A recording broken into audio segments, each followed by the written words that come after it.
When I started reporting on the movement that would become known as Occupy Wall Street, I didn't expect that it would change how I would read the Bible. It was generally a secular phenomenon. That's how most participants understood themselves.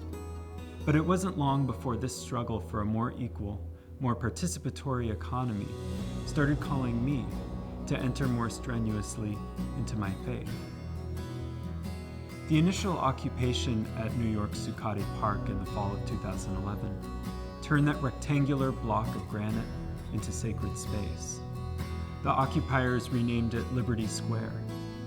Within days, there was a kitchen serving food to anyone who wanted some, and a library, and a media center, and meditation circles. It felt like a miracle that the occupation hadn't been removed by the police yet, and as the police perpetually looked on, people started behaving more generously, openly, and kindly than strangers normally treat each other. As the Book of Acts put it, they held everything in common.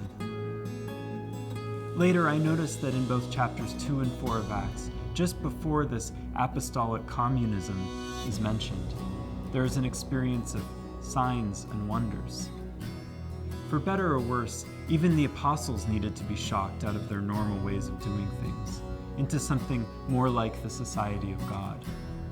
For the occupiers, the signs and wonders were having carved out a space apart from an unjust world, having found one another, and seeing their collective creativity at work. Quite a bit later on, after the occupation suffered a violent eviction, I became part of a group called Occupy Catholics. Around Holy Week, we decided to wash the feet of people who had been sleeping on Wall Street in protest. The experience was overpowering.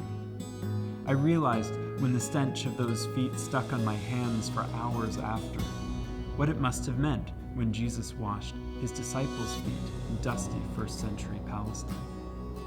When feet are washed in our churches on Holy Thursday, it's a meaningful but often domesticated ritual. We don't experience the filth that is surely part of the biblical story's subtext. When we do, when I did, God's love for us in our dirtiness comes through so much more clearly. One last exegesis. In 2012, a group of occupiers started a campaign called the Rolling Jubilee. It was ingenious.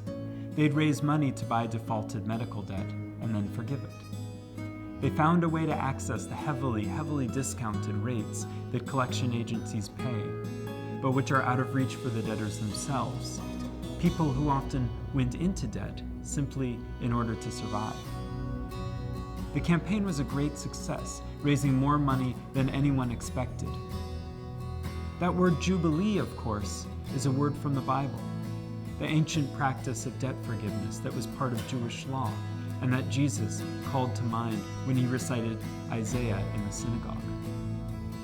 Jubilee is now a word we use mostly for anniversary parties, which is fine, but an important part of the meaning can be forgotten, the part about forgiveness. The part that challenges those who claim to hold power over others in society. Why is it that it took Occupy Wall Street, a supposedly secular movement, to remind me what the Bible is really talking about?